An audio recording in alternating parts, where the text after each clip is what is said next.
अस्सलामुअलैकुम वरहमतुल्लाहि वबरकातुहू। मैं सज्जाद अहमद अत्तारी और आप देख रहे हैं अत्तारी टेक्निकल इन्फॉर्मेशन चैनल। आज हम इंशाअल्लाह अज़्ज़वजल बिलिंग रिपोर्ट सेटिंग के बारे में सीखने की कोशिश करेंगे। हम ये सीखेंगे कि बिल की जो रिपोर्ट्स आती हैं, जो हम बिल प्रिंट आउट करते हैं, उसकी सेटिंग किस तरह की जाती हैं। अभी तक अगर आपने हमारे चैनल को सब्सक्राइब नहीं किया तो सब्सक्राइब कर लें, बेल के आइकन पर भी क्लिक कर लें ताकि हर आने वाली वीडियो आप तक पहुँचती रहे। वीडियो अच्छी लगे तो इसको लाइक और शेयर ज़रूर कीजिएगा। तो चलिए चलते हैं। ये आगे इसका रिपोर्ट ऑप्शन, सबसे पहले रिपोर्ट्स में आएंगे, इसको सिलेक्ट करेंगे, रिपोर्ट ऑप्शन में आएंगे। यहाँ पर आने के बाद ये एक विंडो खुलेगी। सबसे पहले आप इनवाइस में आएंगे। इनवाइस में आकर ये मेरा ऑलरेडी थर्मल प्रिंटर मेरे पास है तो मैंने थर्मल प्रिंटर सेलेक्ट किया हुआ है।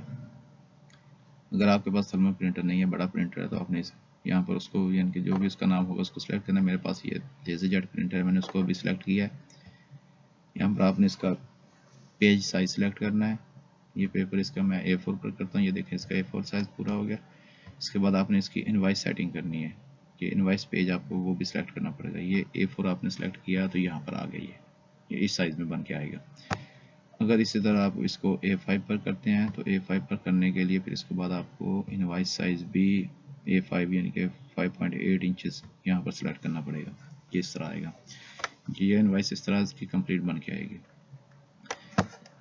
मेरे पास ऑलरेडी थर्मल प्रिंटर है तो मैं इसको थर्मल प्रिंटर पर रखता हूँ। थर्मल प्रिंटर पर आपने इसका जो पेपर साइज़ है इसको अपने मैक्सिमम पर कर देना है, लास्ट वाले पर।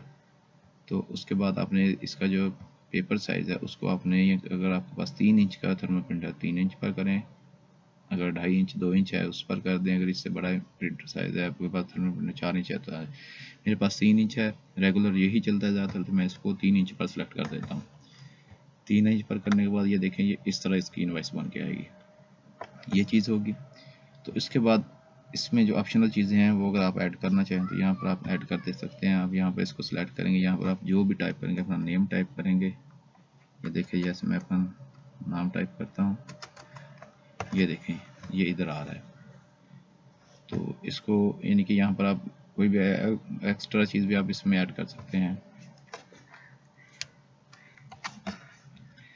तो इसी तरह ये आ गया इसका शो एडिशनल इंफॉर्मेशन।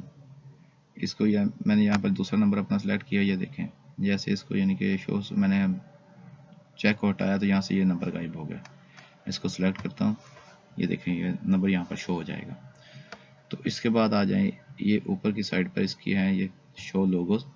ये देखें ये लोगो यहाँ से गायब हो गया। इसको अगर आपने शो करना है तो कर लें। इस तरह इसके बाद बिजनेस नेम आएगा आपका, इसके बाद बिजनेस एड्रेस आएगा, ये देखें। इसी तरह फिर इसके बाद आपका शो बिजनेस फ़ोन नंबर, और इसके बाद इसका मोबाइल नंबर। ये देखें मोबाइल नंबर सेलेक्ट किया वो यहाँ पर शो हो गया, फ़ोन नंबर जो आपने टाइप किया वो सेलेक्ट किया वो यहाँ पर शो हो गया। इसके बाद सब नीचे आएगा, मैं वो भी आपको चेक करवाता हूँ। यहाँ पर आएगा कस्टमर का बैलेंस। ये आपका जो कस्टमर का प्रीवियस जो आपका रेगुलर कस्टमर होगा जिसका खाता बना होगा उसका जो बैलेंस है बकाया वो यहाँ पर शो करवाएगा। उसके बाद ये टेक्स्ट से यानी कि अगर कोई आप और चीज़ लिखना चाहें। इसके बाद शो कमेंट्स, अगर आप इसके यानी कि नीचे कोई चीज़ लिखना चाहें जो वहाँ पर विंडो पर शो होगा, यहाँ पर आप इसके कमेंट्स वगैरह कुछ चीज़ अगर लिखना चाहें तो लिख सकते हैं। तो ये इसका बारकोड और इनवाइस नंबर है। ये देखें अभी ये सिर्फ नंबर शो हो रहा है, जैसे हम इसको सिलेक्ट करेंगे तो यहाँ पर बारकोड भी शो होगा। मैं भी दिखाता हूँ आपको, ये चीज़ आ गई।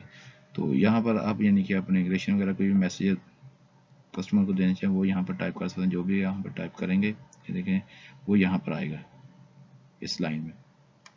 तो इसके बाद हम नेक्स्ट चलते हैं कि इसकी जो रिपोर्ट्स हैं, आपने जो यानी कि बकाया रिपोर्ट्स लेते हैं। ये तो आ गया बिलिंग का, जो हम इसका बिल प्रिंट आउट करते हैं। इसके बाद एक वो रिपोर्ट्स आ गई जो हम यानी कि सेविंग रिपोर्ट वगैरह पीछे निकालते हैं। इसकी कस्टमर की होगी, सप्लायर की होगी, प्रोडक्ट्स की होगी, ऐसी रिपोर्ट्स। तो इसमें आप यानी कि इसमें ऑप्शन आपके पास हैं। अगर आपने थर्मल प्रिंटर पर इसको प्रिंट आउट कर थर्मल प्रिंटर पर क्या लेज़र बड़े प्रिंटर पर प्रिंट आउट करना तो आप भी कर सकते हैं। अगर आपने save as print to PDF करना है, माइक्रोसॉफ्ट का जो PDF होता है इसमें ये PDF में प्रिंट वहाँ पर चली जाएगी, कन्वर्ट होकर ये PDF में सेव हो जाएगी। तो इसको आप सेव भी कर सकते हैं। तो अगर आप प्रिंटर से प्रिंट आउट करना चाहें तो उसको भी सिलेक्ट कर सकते हैं। मैं फ़िलहाल यानी कि इसको सिलेक्ट कर लेता हूँ, अगर चाहिए होगा तो मैं इसको प्रिंट आउट कर लूँगा। यहाँ पर भी इसका लोगो ऑप्शन है, लोगो अगर आप रखना चाहें तो रख लें, नहीं रखना चाहें तो इसको अनचेक कर दें। उसके बाद आपने यहाँ पर आना है इसको, यानी कि सेव का आपने ऑप्शन सेलेक्ट करना है। यहाँ पर सेव करेंगे, ये थोड़ी देर बाद इसमें आपको विंडो नहीं शो होगी यस करने के लिए, तो उसको आप यस करेंगे तो ये आपकी जो भी आपने सेटिंग की होंगी वो आपकी सेव हो जाएंगी। तो ये आपने बिलिंग, ये देखें अभी इसका सेटिंग सेव सक्सेसफुली, इसको आपने ओके प्रेस करना है, ये आपकी सेटिंग सेव होगी। अभी वापस आ जाएं, तो उसके बाद अभी मैं आपको कोई भी यानी कि एक इनवॉइस बना कर दिखाता हूँ। जो भी इसकी यानी कि आप इनवॉइस बनाएंगे वो जो आपने सेटिंग की हुई है उसी साइज में इसकी शो होगी। इसके बाद आपने यहाँ पर जस्ट यानी कि अभी जस्ट आपने यहाँ पर प्रोडक्ट नेम लिखना है, तो उसको मैं सेलेक्ट करता हूँ एक बार। तो इसको आपने सेव करने के लिए, जैसे अगर आपको कस्टमर पूरी आपको पेमेंट दे रहा है तो आपने जस्ट यहाँ पर कंट्रोल F4 सेलेक्ट करना है। ये देखें ये इसकी इनवॉइस बन के आ गई, इसने पैसे यानी कि आपके जो है रकम वो पिक कर लिए, तो आपने उसमें सेव करके ये रिपोर्ट बना दी है।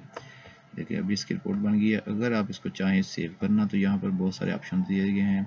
PDF में भी आप सेव कर सकते हैं, इमेज में भी आप इसको सेव करके संभाल के रख सकते हैं। यहाँ पर भी प्रिंट आउट का उन्होंने ऑप्शन दिया हुआ कि अगर किसी और में चाहें प्रिंट करना तो वो उस पर प्रिंट कर सकते हैं।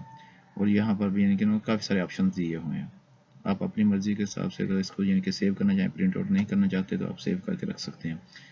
तो उसके बाद ये इसका प्रिंट का ऑप्शन आता है, यहाँ पर आप सिलेक्ट करेंगे, जो आपने यानी कि प्रिंटर रखा हुआ है डिफ़ॉल्ट ये उसी को शो करवाएगा।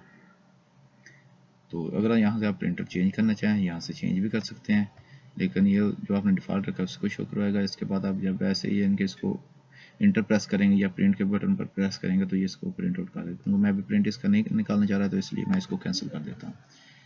तो प्रिंटर के लिए भी आपको चाहिए कि यानी कि मैं अभी सेटिंग में आपको जाकर बताता हूँ कि आपने यहाँ से इसको प्रिंटर को किस तरह से रखना है। मैंने ये देखें ये बाय डिफ़ॉल्ट इसको रखा हुआ है थर्मल प्रिंटर को, तो वैसे ये मेरा लेज़र जेल प्रिंटर है। अगर मैं इसको बाय डिफ़ॉल्ट रखूँगा तो वहाँ पर ये बाय डिफ़ॉल्ट यही शो करवाएगा, फिर हमें वहाँ से चेंज करना पड़ता है। तो इसलिए यानी कि आपने जिस प्रिंटर पर इसकी बिलिंग रसीद है प्रिंट आउट करनी है तो उसी को आपने बाय डिफ़ॉल्ट रखना है। तो आज के लिए इतना ही काफ़ी है। इंशाल्लाह चलते हैं फिर नेक्स्ट वीडियो में, उसमें इंशाल्लाह इसके बाकी फ़ीचर्स के बारे में हम सीखने की कोशिश करेंगे। अस्सलामु अलैकुम वरहमतुल्लाहि वबरकातुहू।